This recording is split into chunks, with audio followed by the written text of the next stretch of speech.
with you. I'm so glad to have the chance to chat. Thank you all for joining us. Um, 30 years ago, this summer, 30 years ago, June 6th, a tramp steamer, a kind of dilapidated ship, ran aground off the shore in Queens, New York. So if you've ever flown into LaGuardia or JFK in New York, right near there, and it was very cold, and all of these people started coming up out of the hold and jumping off the ship and into the surf, and there were 290 people on board.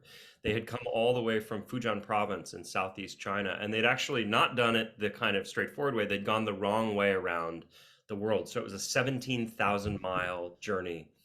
It took them 120 days, which, to give you a sense of context, when the Mayflower came to Plymouth in 1620, it took 60 days, and this journey took 120. And they were all paying a vast amount of money.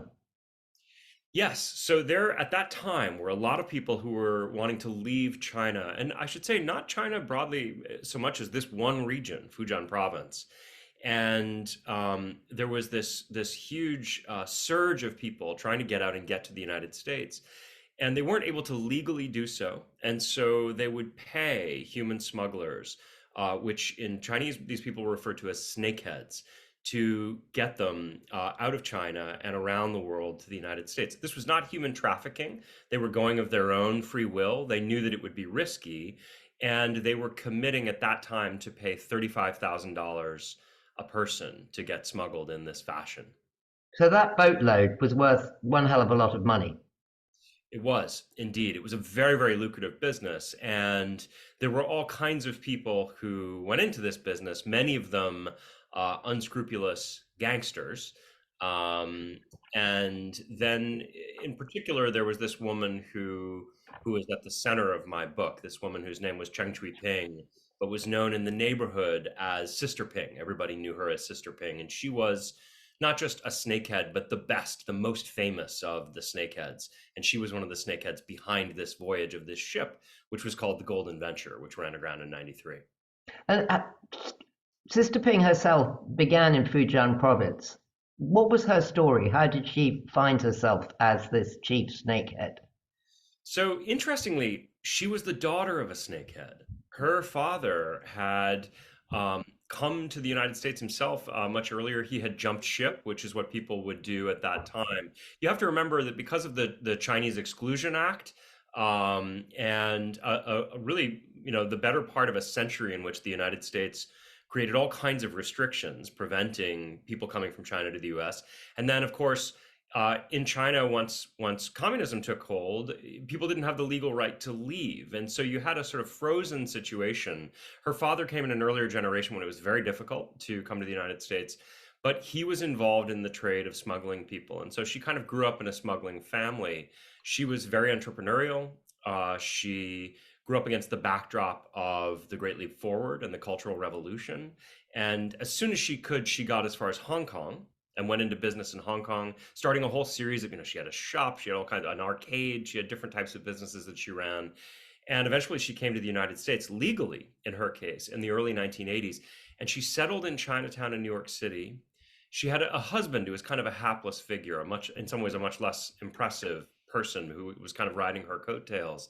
But they settled in New York City, and almost immediately she started sending for people from her home village back in China and illegally smuggling them into the US. So she had just getting them out of China itself was quite difficult. I mean, how did she do it? Because not everybody ended up on the Golden Venture going 17,000 miles, did they? No, initially it was really done chiefly with planes. They would use phony documents and get people on planes. Sometimes they would do that out of Hong Kong. It was very often the case that people would cross the mountains of Burma, get into Thailand, and then they would fly out of Bangkok airport. And eventually there were so many people leaving in this way that the authorities cracked down and started really scrutinizing the phony documents. And it was at that point, this is sort of late 80s, early 90s, particularly after Tiananmen Square, when you had a Mm. lot of people wanting to leave, and also a perception that in the United States there would be sympathy for people fleeing China who could get as far as the US. You had this great surge of demand, and it was at that point that they started putting people in the holds of ships. But if you came by plane, you didn't necessarily land yourself in America, did you? I mean, there were a lot of Central American countries that became absolutely crucial to the passage of the snakeheads. Yeah, I mean, this is part of what I find so fascinating about Sister Ping. On the one hand, she was this criminal mastermind, and I don't think I'm giving too much away to say that, this story ends with a big international manhunt and she ends up in prison for the rest of her life. But on the other hand, she was an incredibly adept businesswoman, and so she ended up with these networks that stretch from Canada to the Caribbean to Guatemala to Mexico. At a certain point, one of her ships only gets as far as Kenya, and it's sort of out of commission in Kenya. And she arranges for some of her passengers to go down to South Africa, where she owns an ostrich farm, to bide their time until she can get them on another ship. It was truly a business of a globalized order.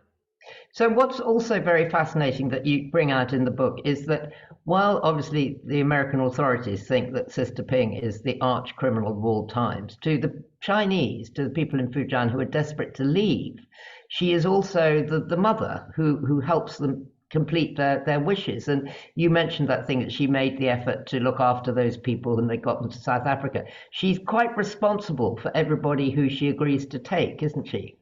I mean, she is, with the caveat that some of them die. Yeah, So but she does warn them. Yeah, exactly. No, I mean, they go into it knowing the risks. And this was actually, I'm glad you asked about this, because this was, for me, what started me on this project in the first place. It was actually the first piece I ever published in the New Yorker, was the piece that grew into this book. And when I learned about Sister Ping, what I learned that really struck me was that the federal government in the United States was saying, here's this woman who ran this criminal enterprise, and she's a terrible person, and people died along the way, and she took all this money, and she should go away to prison for life. Hmm. And in Chinatown, she was revered as a living Buddha. She was this figure who was perceived as having been instrumental in helping thousands of people leave one life and build a new one. And that kind of paradox, the idea that she could be seen in those two very different lights in these two different communities, was part of what I found so magnetic about her. Yeah, no, I absolutely agree with you. I did too. And one of the other things that really intrigued me about your book was the sense that, in terms of the way America and immigration generally goes, there are fashions in immigration. I mean, here in the UK, it has been very fashionable to have Ukrainian refugees, whereas the summer before, when there were just as many Syrians, somehow that never became fashionable or politically okay.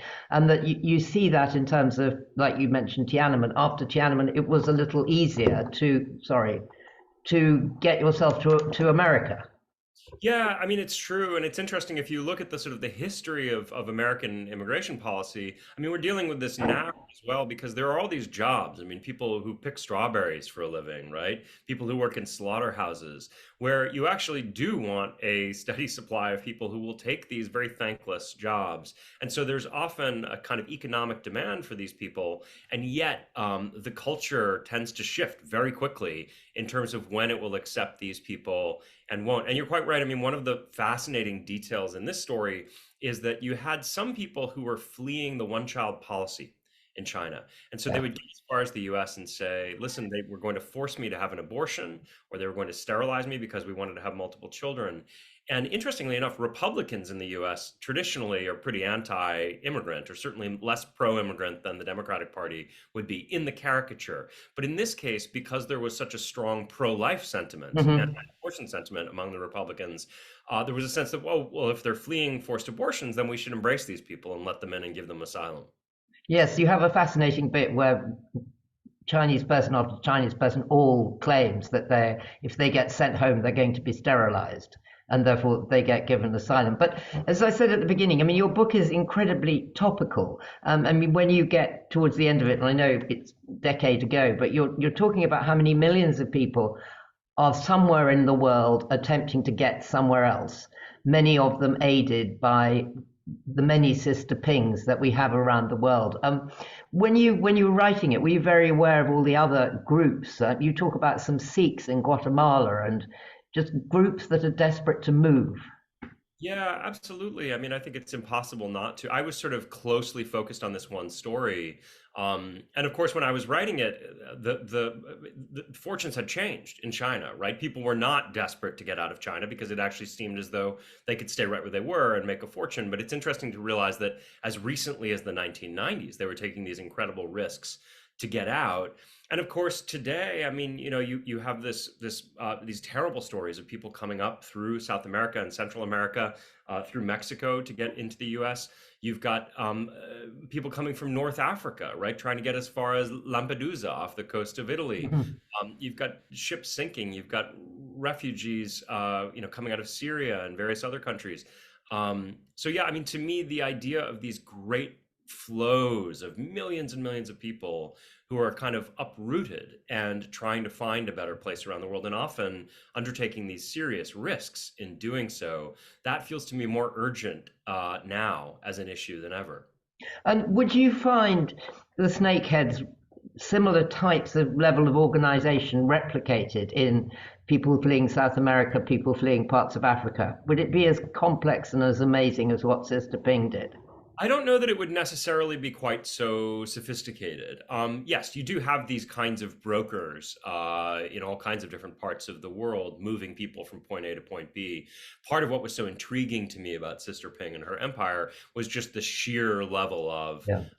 sophistication, the multiplicity of routes that she would take, and the numbers of people. I mean, thousands of people who she moved from China into the U.S. Do you have, we're coming up to time, I'm sorry, I could go on for ages, but do you have an idea how many people she managed to move in her active career?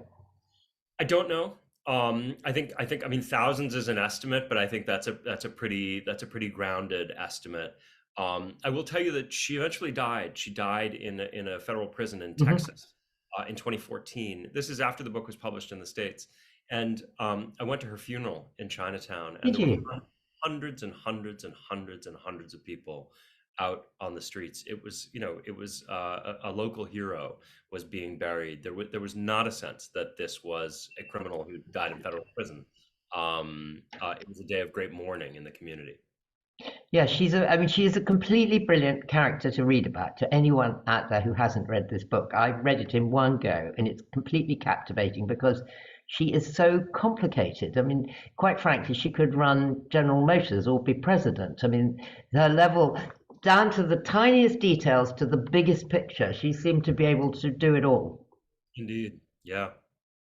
Well, thank you, Patrick, very much for joining us, and thank you for. I'm so glad this book has now been published, and great to see you again. And I'm now going to hand back to Jack. Good Yes. night.